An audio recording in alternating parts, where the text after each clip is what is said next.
Hi hello. നിങ്ങളുടെ person ഈ ഒരു സമയം നിങ്ങളെക്കുറിച്ച് എന്താണ് ചിന്തിക്കുന്നതെന്ന് നോക്കാം. നിങ്ങളിതിലൊരു കാർഡ് സെലക്ട് ചെയ്യുക. First, second. ഓക്കെ, നിങ്ങളുടെ പേഴ്സൻ്റെ ചിന്തയാണ് നിങ്ങളെ പ്രതി, നിങ്ങളുടെ റിലേഷൻഷിപ്പിനെ പ്രതി. ഫസ്റ്റ്, സെക്കൻഡ് ഒരു കാർഡ് സെലക്ട് ചെയ്തെന്ന് വിശ്വസിക്കുന്നു. ഫസ്റ്റ് കാർഡ് സെലക്ട് ചെയ്ത വ്യക്തികൾ ഇപ്പോൾ നിങ്ങളുടെ ഇടയിൽ ഒരു ഐസൊലേഷൻ പീരീഡ് ആയിരിക്കും നടക്കുന്നത്. നിങ്ങൾക്ക് അവരോട് യാതൊരു താല്പര്യവും ഇല്ലാത്ത ഒരു വ്യക്തിയാണ് എന്ന് അവർ ചിന്തിക്കുന്നുണ്ട്.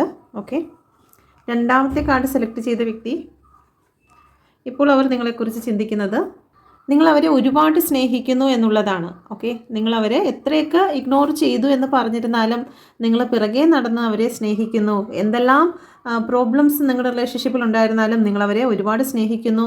ഈ ഒരു സ്നേഹം നിങ്ങളെന്ന് പറയുന്ന ഒരു വ്യക്തി അവർക്ക് ദൈവം കൊടുത്തിരിക്കുന്ന ഗിഫ്റ്റാണ് എന്ന് അവർ മനസ്സിലാക്കുന്നുണ്ട്.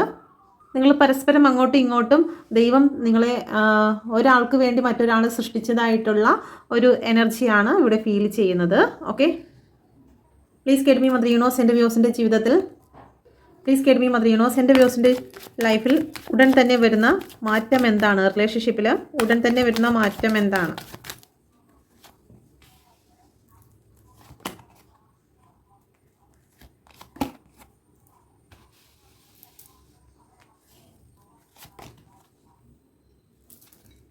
ഓക്കെ, വിട്ടുപോയവരൊക്കെ തിരികെ വരുന്നതായിട്ടാണ് ഇവിടെ കാണുന്നത്. ഓക്കെ, ഇവിടെ നിങ്ങളുടെ പേഴ്സൺ ഒരുപാട് നിങ്ങളെ കാണണം, നിങ്ങളോട് സംസാരിക്കണം, ഒരു മിസ്സിങ് എനർജി വരുന്നുണ്ട്. ഒരുപാട് ഇമോഷണൽ ആയിട്ട് നിങ്ങളെ കാണണം, നിങ്ങൾ ലൈഫിൽ വേണമെന്നുള്ള രീതിയിൽ തന്നെയാണ് അവർ ഇപ്പോൾ നിൽക്കുന്നത്. ഓക്കെ, നിങ്ങളുടെ വാല്യൂ എന്താണെന്ന് അവർ തിരിച്ചറിഞ്ഞിരിക്കുന്നു. നിങ്ങളുമായിട്ട് റിലേഷൻഷിപ്പ് ഒരു ഐക്യത്തിൽ മുന്നോട്ട് പോകണം, നിങ്ങളുടെ റിലേഷൻഷിപ്പിന് വേണ്ടിയിട്ട് എഫേർട്ട് ഇടണം, ഫാമിലി ഉൾപ്പെടുന്നതായിട്ടുള്ള ഒരു ബന്ധമാണ് നിങ്ങളുടേതെങ്കിൽ ഇനി മുന്നോട്ട് സന്തോഷത്തോടു കൂടി പോകണമെന്ന് അവർ ചിന്തിക്കുന്നു. ഇല്ല എന്നുണ്ടെങ്കിൽ നിങ്ങളെ ഫാമിലിയും ആക്കി സ്വീകരിക്കുവാൻ അവർ ആഗ്രഹിക്കുന്നതായിട്ട് ഇവിടെ കാണുന്നുണ്ട്. ഓക്കെ, നിങ്ങളിൽ നിന്ന് വിട്ടുപോയ ഒരു വ്യക്തിയാണെങ്കിൽ 8 ഓഫ് കപ്പിൻ്റെ എനർജി നിങ്ങളെ ഉപേക്ഷിച്ച് അവർ മറ്റൊരു സ്ഥലത്തേക്ക് അവരുടെ പാഷൻ എന്താണോ അതിലേക്ക് അവർ പോയിട്ടുണ്ടെങ്കിൽ ഇപ്പോൾ അവർ നിങ്ങളിലേക്ക് തന്നെ തിരികെ വരാൻ ആഗ്രഹിക്കുന്നതായിട്ടാണ് കാണുന്നത്. ഓക്കെ, ഒരുപാട് ഡിപ്രഷനും കാര്യങ്ങളും ഉണ്ടായിരുന്ന റിലേഷൻഷിപ്പ് ആയിരിക്കും ഇത്. തേർഡ് പാർട്ടികൾ ഇടപെട്ട് നിങ്ങളുടെ മാനസികാവസ്ഥ, നിങ്ങളുടെ റിലേഷൻഷിപ്പിൻ്റെ മാനസികാവസ്ഥ എല്ലാം നശിപ്പിച്ച് ബാലൻസ് നഷ്ടപ്പെടുത്തിയിരിക്കുന്നതായിട്ടുള്ള ഒരു സിറ്റുവേഷൻ ഉണ്ടായിട്ടുണ്ടെങ്കിൽ നിങ്ങളുടെ പേഴ്സൺ നിങ്ങളിൽ നിന്ന് വിട്ടുപോകുന്ന സമയത്ത് നിങ്ങൾ അത്രത്തോളം പെയിൻ സിറ്റുവേഷനിൽ കൂടി കടന്നു പോയിരുന്ന ഒരു വ്യക്തിയാണെങ്കിൽ ഇപ്പോൾ സ്ട്രെങ്ത് വരുന്നു, നിങ്ങളുടെ റിലേഷൻഷിപ്പ് ഉടൻ തന്നെ സ്ട്രെങ്തിലേക്ക് കടന്നു വരുന്നതായിട്ടാണ് കാണുന്നത്. Please get me mother universe. എന്തുകൊണ്ടാണ് 8 ഓഫ് കപ്പിൻ്റെ എനർജി വന്നിരിക്കുന്നത്? എൻ്റെ വ്യൂസിൻ്റെ ജീവിതത്തിൽ എന്ത് മാറ്റമാണ് ഉടൻ സംഭവിക്കാൻ പോകുന്നത്? ഓക്കെ, നിങ്ങളോട് ഒരുപാട് സ്നേഹങ്ങളും കാര്യങ്ങളൊക്കെ ഉണ്ടായിരുന്നു. സ്നേഹങ്ങളുണ്ടായിട്ടും അതൊന്നും അവർ നിങ്ങളെ പ്രകടിപ്പിച്ച് കാണിക്കാതിരുന്നു എന്നുള്ളത് തെറ്റ് അവർ മനസ്സിലാക്കുന്നുണ്ട്. ഓക്കെ, അതുകൊണ്ടാണ് പ്രകടിപ്പിച്ചുള്ള സ്നേഹമില്ലാത്തതിൻ്റെ പേരിലാണ് റിലേഷൻഷിപ്പിൽ പ്രശ്നങ്ങൾ ഉണ്ടായതെന്ന് അവർ മനസ്സിലാക്കി നിങ്ങളിലേക്ക് തന്നെ തിരിച്ചു വരുന്നു എന്നുള്ളതാണ്. എന്തെങ്കിലും കാര്യങ്ങൾ നിങ്ങളെ മറച്ചോ ഒക്കെ ചെയ്തിട്ടുണ്ടെങ്കിൽ അതെല്ലാം നിങ്ങളോട് തുറന്നു പറയേണ്ടതായിരുന്നു എന്ന് അവർ ചിന്തിക്കുന്നുണ്ട്. ഇത് മൂണിൻ്റെ എനർജി വന്നിരിക്കുന്നത് എന്തുകൊണ്ടാണ്? നിങ്ങളുടെ റിലേഷൻഷിപ്പിൽ എന്തെങ്കിലും കാരണത്താൽ ഇപ്പോൾ തേർഡ് പാർട്ടി ഇവിടെ കിടന്ന് സംസാരിക്കുന്നത് കൊണ്ട് നിങ്ങളെ അവർ ഒരു പക്ഷേ വിട്ടയച്ചിട്ടുണ്ടായിരിക്കും. പക്ഷേ അതൊരിക്കലും അവർ സന്തോഷത്തോടു കൂടി ചെയ്ത ഒരു കാര്യമല്ല. നിങ്ങളുടെ മുമ്പിൽ എനിക്ക് നിന്നെ വേണ്ട, നിന്നെ ഇനി ഒരിക്കലും വേണ്ട, ഈ ബന്ധം വേണ്ട എന്നൊക്കെ പറയുമ്പോഴും അവരുടെ ഹൃദയം ഒരുപാട് വേദനിച്ചിരുന്നു എന്ന് അവർ ഇതിലൂടെ നിങ്ങളോട് പറയുന്നുണ്ട്. Okay, please get me mother universe. ഇത് ചാരിയറ്റിൻ്റെ കാർഡ് എന്തുകൊണ്ടാണ് വന്നിരിക്കുന്നത്? Please get me mother universe. എന്താണ് ചാരിയറ്റിൻ്റെ പ്രസൻസിന് കാരണം? ഇവിടെ നിങ്ങളുടെ പേഴ്സൺ നിങ്ങൾ ഇനി ലൈഫിലേക്ക് വേണ്ട എന്ന് വിചാരിച്ച് നിങ്ങളിൽ നിന്നും അകന്നു പോയിട്ടുള്ളൊരു വ്യക്തി തന്നെയാണ്. പക്ഷേ അവർക്കൊരിക്കലും നിങ്ങളെ പിരിഞ്ഞ് മുന്നോട്ട് പോകുവാൻ സാധിച്ചില്ല എന്ന്. കാരണം അവരുടെ ബാലൻസ് നഷ്ടപ്പെടുകയാണ്. ഓക്കെ, നിങ്ങളില്ലാണ്ട് അവരുടെ ലൈഫ് മുന്നോട്ട് പോകില്ല എന്നുള്ളൊരു തിരിച്ചറിവ് അവർക്ക് ഉണ്ടായി. പക്ഷേ നിങ്ങളടുത്ത് പറഞ്ഞിട്ടുണ്ടായിരിക്കാം, എനിക്ക് ഇനി നിന്നെ എൻ്റെ ലൈഫിൽ വേണ്ട, ഞാൻ എൻ്റെ ജീവിതം നോക്കി ഞാൻ മുന്നോട്ട് പോകുന്നു എന്നൊക്കെ പറഞ്ഞിട്ടുണ്ടായിരിക്കാം. പക്ഷേ അവർക്കത് പറച്ചിലിൽ മാത്രമേ ഒതുങ്ങിയുള്ളൂ. അവരുടെ ലൈഫിൽ അത് നടക്കുന്നില്ല. അവരുടെ മാനസികാവസ്ഥ ഇപ്പോൾ നിങ്ങളില്ലാണ്ട് മുന്നോട്ട് പോകുവാൻ പറ്റാത്ത ഒരു അവസ്ഥയിൽ കൂടി തന്നെയാണ് അവർ നിൽക്കുന്നത്. Okay, please get me mother universe. എന്തുകൊണ്ടാണ് ചാരിയറ്റിൻ്റെ കാർഡ് വന്നിരിക്കുന്നത്? നിങ്ങളുടെ വാല്യൂ അവർ തിരിച്ചറിയുന്നുണ്ട്. ഓക്കെ, ഒരുപാട് നിങ്ങൾ ഏറ്റവും വിലപിടിപ്പുള്ള ഒരു വ്യക്തിയാണെന്ന് അവർ മനസ്സിലാക്കിയിരിക്കുന്നു എന്നുള്ളതാണ്. അതുകൊണ്ട് തന്നെ നിങ്ങളിലേക്ക് തിരിച്ചു വരുന്നു. നിങ്ങളെ സ്വന്തമാക്കുന്നതിന് വേണ്ടി അവർ അഫർമേഷൻ ചെയ്യുന്നുണ്ട്, നിങ്ങളെക്കുറിച്ച് ചിന്തിക്കുന്നുണ്ട്. അവർ അഫർമേഷൻ അറിയത്തില്ല എന്നുണ്ടെങ്കിൽ തന്നെയും നിങ്ങളെക്കുറിച്ച് ചിന്തിക്കുമ്പോൾ തന്നെ അവർക്ക് അഫർമേഷനായി മാറുന്നു. ഓക്കെ, ഇപ്പം എപ്പോഴും നിങ്ങളെക്കുറിച്ചാണ് ചിന്തിക്കുന്നത്. അതുകൊണ്ടായിരിക്കാം നിങ്ങൾക്കും അതേ ഫീലിങ്സ് ഉണ്ടാവുന്നു. അവരുടെ ഓർമ്മകൾ ഇങ്ങനെ വന്നുകൊണ്ടിരിക്കുന്നു.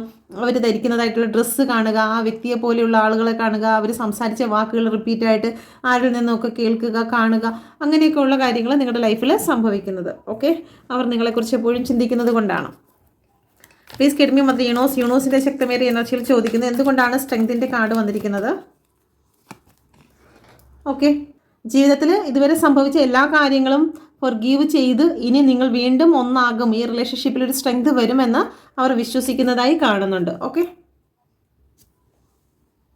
നമുക്ക് നോക്കാം റീയൂണിയൻ പോസിബിൾ ആണോ എന്ന് നോക്കാം. Please get me mother യൂണോസ്. എന്നെ കണ്ടുകൊണ്ടിരിക്കുന്ന എൻ്റെ വ്യൂസും പേഴ്സണും തങ്ങളിൽ ഉടൻ തന്നെ റീയൂണിയൻ ഉണ്ടാകുമോ? ഒരു കാർഡ് സെലക്ട് ചെയ്യുക. ഉടൻ തന്നെ റീയൂണിയൻ ഉണ്ടാകുമോ എന്ന് നോക്കാം. ഫസ്റ്റ് കാർഡ് സെലക്ട് ചെയ്തെന്ന് വിശ്വസിക്കുന്നു. ഫസ്റ്റ് കാർഡ് സെലക്ട് ചെയ്ത വ്യക്തികൾക്ക് എത്രയും പെട്ടെന്ന് തന്നെ നിങ്ങളുടെ റിലേഷൻഷിപ്പിൽ ഒരു റീയൂണിയന് സാധ്യതയുണ്ട്. നിങ്ങളുടെ ആബ്സെൻസിൽ അവർക്ക് ഒരിക്കലും നിൽക്കുവാൻ സാധിക്കത്തില്ല. അത്രത്തോളം അവരുടെ ഉള്ളിൽ സ്നേഹമുണ്ട്, പൊസസീവായി പോയിരിക്കുന്നു. സ്നേഹമെന്ന് പറയാൻ പറ്റത്തില്ല, കാരണം നിങ്ങളില്ലാണ്ട് അവർക്ക് മുന്നോട്ട് പോകാൻ പറ്റാത്തതിൻ്റെ പേര് പൊസസീവായിരിക്കുന്നു. സ്നേഹത്തിനെ കഴിയും സ്ട്രോങ് ആയിട്ടുള്ള ഒരു ഡേഞ്ചർ വെർഷനിലേക്ക് അവർ മാറിയിരിക്കുന്നതായിട്ടാണ് കാണുന്നത്. ഓക്കെ, അപ്പോൾ തീർച്ചയായിട്ടും റീയൂണിയൻ ഇവിടെ ഉണ്ടാകുന്നുണ്ട്. അതൊരു പക്ഷേ നിങ്ങൾ വിചാരിക്കുന്നത് പോലെ സ്നേഹത്തോടെ കടന്നു വരക്കമായിരിക്കത്തില്ല. ചിലപ്പോൾ നിങ്ങളെ രണ്ട് വഴക്ക് പറയാനെങ്കിലും ആയിരിക്കും കടന്നു വരുന്നത്. പക്ഷേ അവർ വന്നിരിക്കും, നിങ്ങളോട് സംസാരിക്കണം. നിങ്ങൾ കാണാതെ മിണ്ടാതെ അല്ലെങ്കിൽ നിങ്ങൾ രണ്ട് പറയാതെയൊന്നും അവർക്ക് ശ്വാസം മുട്ടുന്ന അവസ്ഥ ഇവിടെ കാണുന്നുണ്ട്. റീയൂണിയൻ എത്രയും പെട്ടെന്ന് തന്നെ ഉണ്ടാകുന്നുണ്ട്. ഓക്കെ, രണ്ടാമത്തെ കാർഡ് സെലക്ട് ചെയ്യുന്ന വ്യക്തിക്ക് ഇവിടെ ഒരു റീയൂണിയന് കുറച്ച് താമസം കാണിക്കുന്നുണ്ട്. കാരണം ഇവിടെ മെറ്റീരിയലിസ്റ്റിക് ആയിട്ടുള്ള ചില കാര്യങ്ങൾ ഇവിടെ ഇൻവോൾവ് ഉള്ളതായിട്ട് കാണുന്നുണ്ട്. നിങ്ങൾ പണം കൊടുക്കുകയോ അല്ലെങ്കിൽ നിങ്ങളുടെ റിലേഷൻഷിപ്പിൽ എന്തെങ്കിലും മെറ്റീരിയലിസ്റ്റിക് ആയിട്ടുള്ള കാര്യങ്ങൾക്ക് വാല്യൂ വന്നിട്ടുണ്ട്. അപ്പോൾ അതിൻ്റെ പേരിൽ ഇവിടെ ഒരു ലേറ്റ് ആകുന്നതായിട്ടാണ് കാണുന്നത്. Please get me mother Unos. യൂണോസിൻ്റെ ശക്തമേറിയ എനർജിയിൽ ചോദിക്കുന്നു, ഈ രണ്ടാമത്തെ കാർഡ് സെലക്ട് ചെയ്ത വ്യക്തികളുടെ ലൈഫിൽ എന്താണ് റീയൂണിയന് താമസം എന്താണ്? ഓക്കെ, ഇവിടെ തേർഡ് പാർട്ടികൾ അതും ഇതും പറഞ്ഞു കൊടുക്കുന്നതായിട്ടാണ് കാണുന്നത്. ഇതേ കാർഡ് തന്നെയാണ് നേരത്തെയും വന്നിരുന്നത്. ഓക്കെ, തേർഡ് പാർട്ടികൾ നല്ല രീതിയിൽ മാനിപ്പുലേറ്റ് ചെയ്യുന്നുണ്ട്. അവരുടെ മനസ്സിനെ മറ്റൊരു ഗതിയിലേക്ക് കൊണ്ടുപോകുന്നുണ്ട്. തേർഡ് പാർട്ടി പറഞ്ഞു കൊടുക്കുന്നുണ്ട് ഈ റിലേഷൻഷിപ്പ് നല്ല രീതിയിൽ മുന്നോട്ട് പോകത്തില്ല, കാരണം ഇവിടെ വാല്യൂ കുറയുന്നതായിട്ട് കാണുന്നുണ്ട്. പൈസയ്ക്കും മറ്റും മെറ്റീരിയലിസ്റ്റിക് ആയിട്ടുള്ള സാമ്പത്തിക കാര്യങ്ങൾക്കോ വസ്തുവിനോ പ്രോപ്പർട്ടിക്കോ അങ്ങനെ എന്താത്തിനെങ്കിലും വേണ്ടിയിട്ടായിരിക്കും ഈ റിലേഷൻഷിപ്പ് നിൽക്കുന്നതെന്ന് മറ്റു ചില വ്യക്തികൾ പറഞ്ഞു കൊടുക്കുന്നതിൻ്റെ അടിസ്ഥാനത്തിൽ അവരുടെ മനസ്സ് ഇപ്പോൾ വളരെ ദുഃഖത്തിലായിരിക്കുന്നു എന്നുള്ളതാണ് ഇവിടെ കാണിക്കുന്നത്. ഓക്കെ, അവരുടെ മനസ്സിനെ തെറ്റിദ്ധരിപ്പിക്കുകയാണ് തേർഡ് പാർട്ടി ഇവിടെ തെറ്റിദ്ധരിപ്പിക്കുന്നുണ്ട്. അത് ആരുമാകാം, സൗഹൃദമാകാം, ഫാമിലി ആകാം, പാരൻസ് ആകാം, ആരുമാകാം. ഇവിടെ മനഃപൂർവ്വം നിങ്ങളുടെ റിലേഷൻഷിപ്പിനെ തങ്ങളിൽ തെറ്റിക്കുന്നതിന് വേണ്ടി നിങ്ങളുടെ സൗഹൃദത്തിൽ നിന്ന് ചില വ്യക്തികൾ അതും പറഞ്ഞു കൊടുക്കുന്നതുമാകാം. ഓക്കെ, അപ്പം പൈസയ്ക്ക് ഒരുപാട് വാല്യൂ കൊടുത്തുകൊണ്ട് നിൽക്കുന്ന ഒരു വ്യക്തിയാണ്, ഈ റിലേഷൻഷിപ്പിന് വലിയ വാല്യൂ ഒന്നും കൊടുക്കാത്ത ഒരു വ്യക്തിയാണ് നിങ്ങളെന്ന് ആരൊക്കെയോ തെറ്റിദ്ധരിപ്പിക്കുന്നതിൻ്റെ പേരിൽ ഇവിടെ കുറച്ച് ലേറ്റ് ആകുന്നതായിട്ടാണ് കാണുന്നത്. എല്ലാവർക്കും ഇത് റെസനേറ്റ് ആകത്തില്ല. റെസനേറ്റ് ആകുന്നവർ വളരെ ചുരുക്കം ആൾക്കാരായിരിക്കും. ഓക്കെ, അപ്പോൾ നിങ്ങൾക്ക് റെസനേറ്റ് ആകുന്നത് മാത്രം എടുക്കുക. ഇതൊരു പേഴ്സണൽ റീഡിംഗ് അല്ല, അതുകൊണ്ട് നിങ്ങൾക്ക് റെസനേറ്റ് ആകുന്നത് മാത്രം എടുക്കുക, ഇല്ലാത്തത് വിട്ടുകളയുക. ഓക്കെ, അപ്പോൾ നിങ്ങൾക്ക് ഈ ഒരു റീഡിംഗ് നിങ്ങൾക്ക് റെസനേറ്റ് ആയിട്ടുണ്ടെങ്കിൽ കമൻറ്റിലൂടെ അറിയിക്കുക.